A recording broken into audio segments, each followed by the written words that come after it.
He has very strong Utah ties, and he's also running for president. And did I mention he has an unusual first name? Today, we are pleased to welcome back to the show, Rocky Anderson. Great to be with you, Chris. How's the campaign going?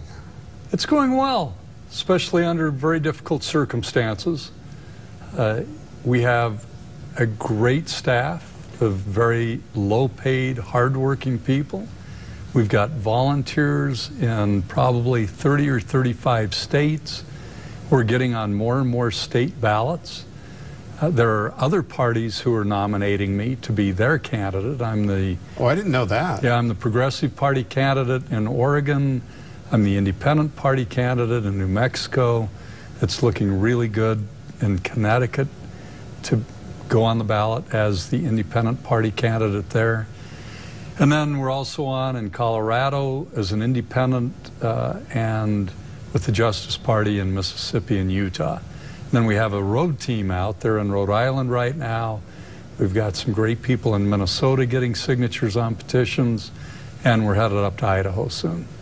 It sounds, and this may be a huge understatement, like there are many new lessons you're learning. Well, one lesson is that this nation is so much less democratic than anybody would believe. And I mean with a small, lowercase d. Even more than you thought so when you entered the race. Well, yeah, I mean, I knew that the mainstream media, by and large, wouldn't cover third-party candidates anywhere near what they do to the major candidates, although I've been getting really pretty good treatment from the national media. I've been on a number of national programs, and we're getting more and more all the time, radio stations all over the country. We've reached millions of people. I think in terms of the number of appearances, we probably have had more than all the other third parties combined. But in terms of getting on the ballots, it's this crazy quilt system. Every state has their own peculiar rules. Utah's actually pretty good. We only need 1,000 validated signatures in Utah. We got on in Utah without much of a problem through the help of some really great volunteers. But California, for instance, requires 1,030,000 signatures, or if you can get, I believe it's 103,000 people to join your party to actually change their voter registration. Well, good luck with that. It's virtually impossible. The only way other candidates have done that, like Ross Perot, is to throw millions of dollars at professional signature gatherers. And that's not the way it ought to be in this country. You know, we went over to Eastern Europe, and I believe this was in the 80s, maybe early 90s, and talked about what democracy looks like, the kinds of things they need to do to be a real democracy. And this was in our documents, the United States, and there it talks about one of the things you need for real democracy is to allow people to form their own political parties and to compete on an equal basis. And yet we do just the opposite in this country. Do you think it's deliberately hard, or just kind of each state has done their own thing kind of hard? I think they've made it hard enough in enough states that this duopoly of the Republican and Democratic Party, and if they wanted democracy, they could dish it up. But they do the same thing with ballot access they do with presidential debates. Remember when the League of Women Voters used to sponsor the presidential debates? They would invite my dad to be involved. That's right. And they were independent. They ran the rules. They determined how many there would be, what the format is, who the moderator would be. So the Republican and Democratic parties got together.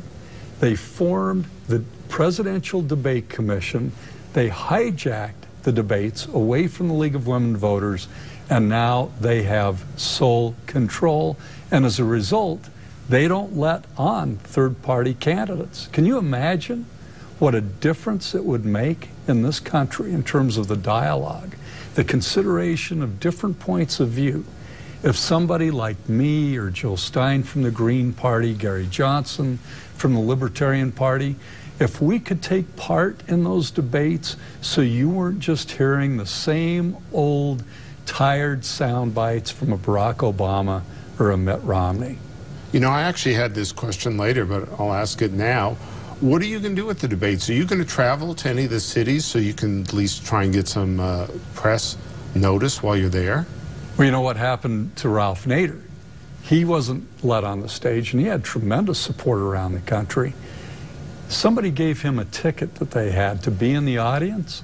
He was going in to sit in the audience, and security came and grabbed him and wouldn't let him in. That's how controlled this is. So I certainly would welcome, and there have been some invitations. I think Al Jazeera might be scheduling a third-party debate. I think that RT Television has talked about doing that. I think that would be great, but the problem is my beef isn't so much with Gary Johnson or Jill Stein, certainly. My beef is with the Democratic and Republican parties who both feed at the same trough of special interest money, who continually betray the public interest because of the role of corrupting money in Washington, D.C. We need a real discussion about how we're going to eliminate this plutocracy and get back at least some semblance of democracy so that Congress and whoever inhabits the White House start acting in the public interest rather than simply the interest of these corporations and other sources of concentrated wealth. So just to briefly recap before we go to break, how many states in whatever form, how many ballots are you on? I think we're on in 7 or 8 now. We'll probably be on between 16 and 20 by the time this is over. When everything's said and done. Right. Tell you what, we are talking with Rocky Anderson. We're going to pause for a brief round of messages. You're watching On the Record, and we will be right back. Welcome back. I'm Chris Vanocur. You're watching On the Record. We are talking with presidential candidate Rocky Anderson. Still sounds a little unusual for me to say that. Is it unusual for you to hear? Or Yes. are you used to it by now? No, it's pretty daunting. And, you know, it's not that I think that we're going to win this election, but I think we can make a huge, huge difference, Chris. A lot of people say, why would you do this? And why did you form a new party? And I think it's important for people to understand that third-party candidacies, especially if they can get a lot of support, and that's why I encourage people like in Utah, if you're a Democrat, it doesn't matter in the presidential race with the Electoral College. Your vote doesn't count anyway. Why not cast a vote in dissent?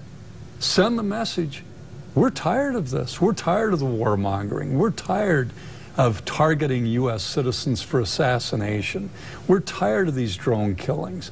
We're tired of our president signing off on a bill passed through a bipartisan effort in Congress that would allow our government to go around and essentially kidnap you, take you away, detain you up to the rest of your life without legal representation, without charges, without trial, and without habeas corpus.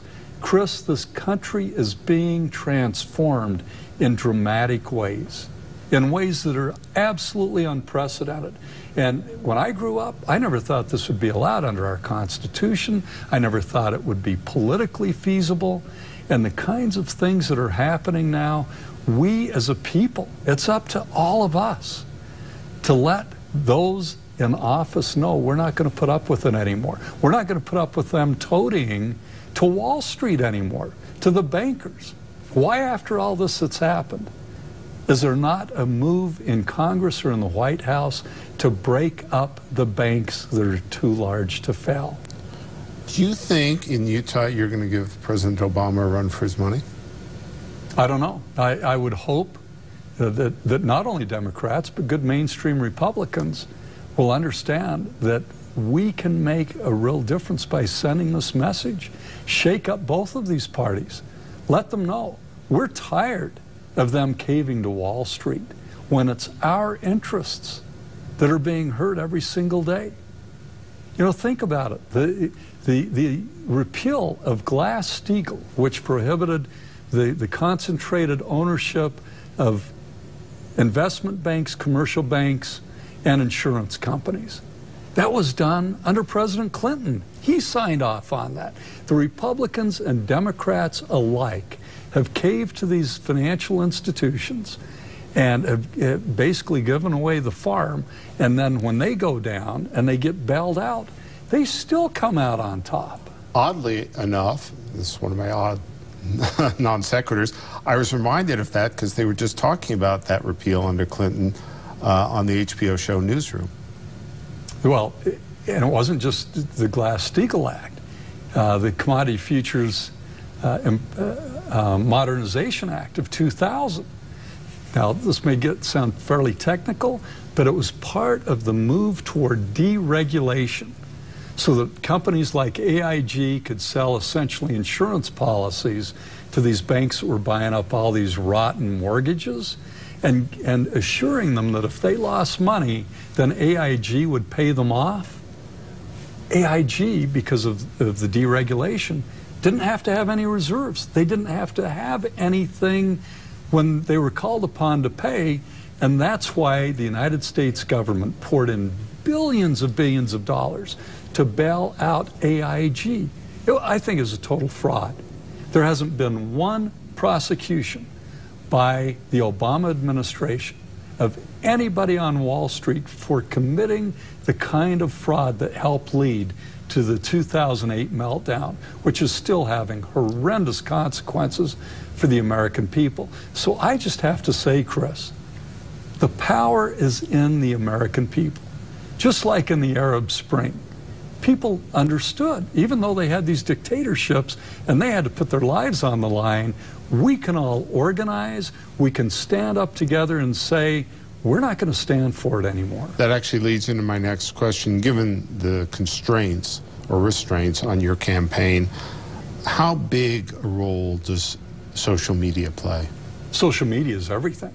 It was crucial in terms of the Arab uprisings, and it's how we're getting the word out. I mean, we're getting some good media, as I said. We've been on, and I urge people to go to our website, voterocky.org, look under news and media, and you can see there all the programs we've been on, the radio interviews, the newspaper articles. You're getting this prime Sunday morning slot. And thank you for that.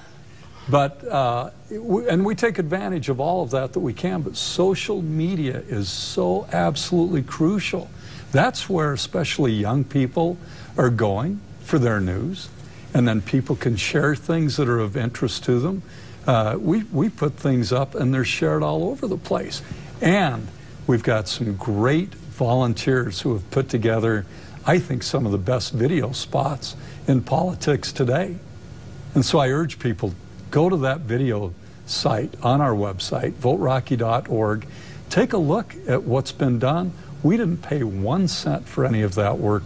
That was done out of passion and commitment to what we stand for. And speaking of money, I would think the internet is one of your big tools in terms of raising funds. It is. It's about the only way we can do it right now. We're not holding big fundraising events. We don't hold these tens of thousands of dollar dinners that these guys, you know, do the American people, I think they are understanding this more. I hear a lot more concern about the role of corrupting money in our system of government now than I ever have before. I used to sit on the board of Common Cause here in Utah, and people would say in polls, yeah, we want to clean it up, but it was never a dispositive issue for them when they went in to vote. Now I think more and more people are really concerned about it. But these folks aren't giving tens and hundreds of thousands of dollars. Goldman Sachs, through its own PAC and through its employees, gave over $1 million to Barack Obama 4 years ago. And then we wonder, why then did he surround himself with all these Goldman Sachs and all their other Wall Street cronies, and then there's no prosecution for the massive Wall Street fraud? Chris, our government is bought and paid for, and we need to put it to an end. And this is one way to do it. Tell you what, we're going to pause for one last round of messages. You're watching On the Record, and we will be right back. Welcome back. You're watching On the Record. I'm Chris Vanocur. We're talking with presidential candidate Rocky Anderson. Tell me about your vice presidential candidate. Luis Rodriguez is an incredible man. He lives in Los Angeles. He grew up in gangs, started out in gangs at age 11, saw death and destruction, violence, drugs, suicides, murders, people going to prison, and his life story is truly a story of transcendence. He is an amazing poet. He started writing as a teenager, and he's written 15 books, published books now, many of them poetry. He's written novels. He's written just amazing memoirs. And he's got a story that everybody ought to read, especially young people, and especially young people that are getting hooked into gangs, or people who don't understand gangs, who don't understand what gangs offer young people when they don't have the kind of support they need in life, and that they find only in gangs in some parts of this country. So Luis is an incredibly talented, passionate man, bright, very committed to his community. He's doing a lot of work in gang intervention now, even in other countries. He just got back from El Salvador, where he's been working, mediating between two gangs, and actually worked out a peace arrangement between them. So his commitment to community, to his nation, to making things better, to trying to help young people see a better way, I don't think there's a better example than Luis Rodriguez, and I'm very proud that he's my running mate in this race. Is this going to be your last campaign? Well, I think you asked me that before, and I said yes. Absolutely, I'll never run again. I never really contemplated this happening, but I also never contemplated that our nation would be in the kind of condition it's in. So this is a very different kind of race. My other three races, I ran for Congress and twice as mayor, I was doing that to win. I mean, that was my end objective. My end objective now is to do what I can to organize people, to mobilize people, so that we all stand up together and that we change this nation, return to the rule of law, return to basic constitutional values, get away from this empire building and these wars of aggression, this violence as a first resort.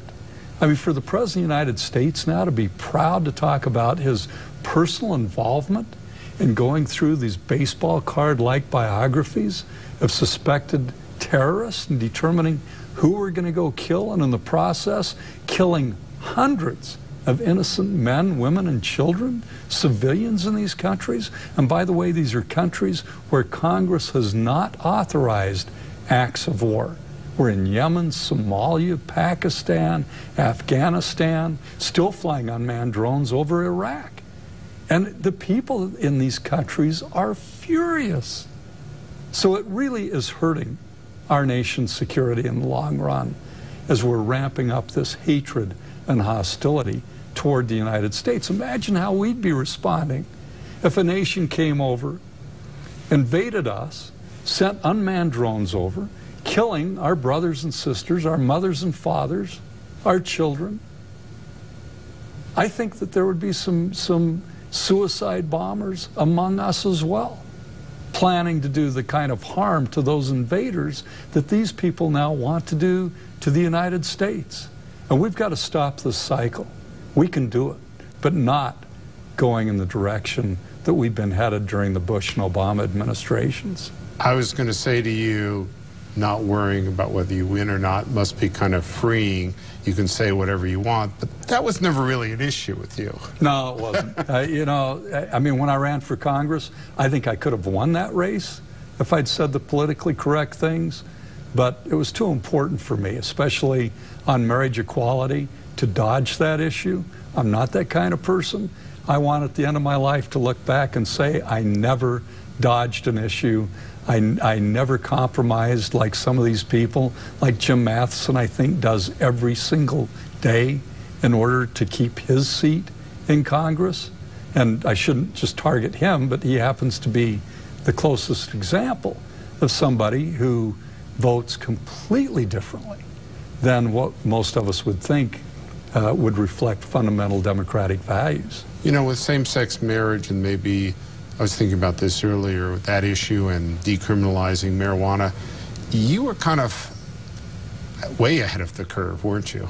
I was. In '96, I don't think anybody running for public office other than me was advocating marriage equality.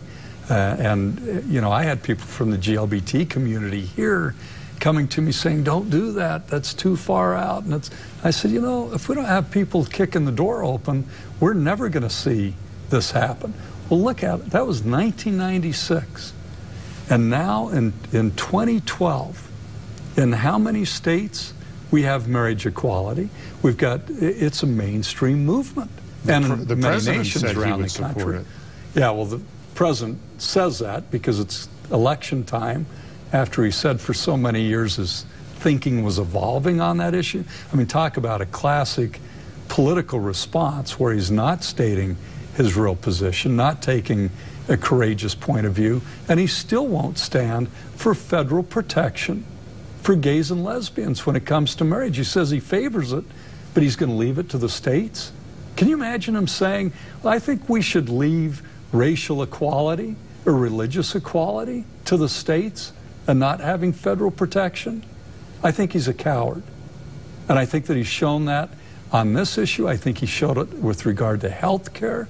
Chris, we will still have, after the Obama health care plan is fully implemented, some, according to the latest figures from the Office of Management and Budget, 30 million people without any essential health care coverage in this country. And it's still going to be the most expensive health care system in the world, and we're still going to see people by the hundreds of thousands taking out bankruptcy because of their high health care costs. We're the only country in the industrialized world where that happens. Where are you going to be on election night? I don't know. See what kind of invitations I get from you. Sounds like you're saying maybe you'll do some analysis for us. Yeah, I enjoyed that. I did enjoy that. I can't remember. Oh, that was the 4 years ago. Yeah. But I don't know where we'll be. That'd be quite a coup for us if you were here and you actually won. Yeah, that would get some coverage for you. But I think that however we come out in this race, it's so important for people to understand the election is not the end of it. It's only the beginning. And for us to exercise our democracy, we have to stay fully engaged, and we need to continue to push. Rocky Anderson, presidential candidate, thanks again for being with us. Thank you, Chris. And thank you for watching. On the Record will be back next week. Until then, I will be in the political back room.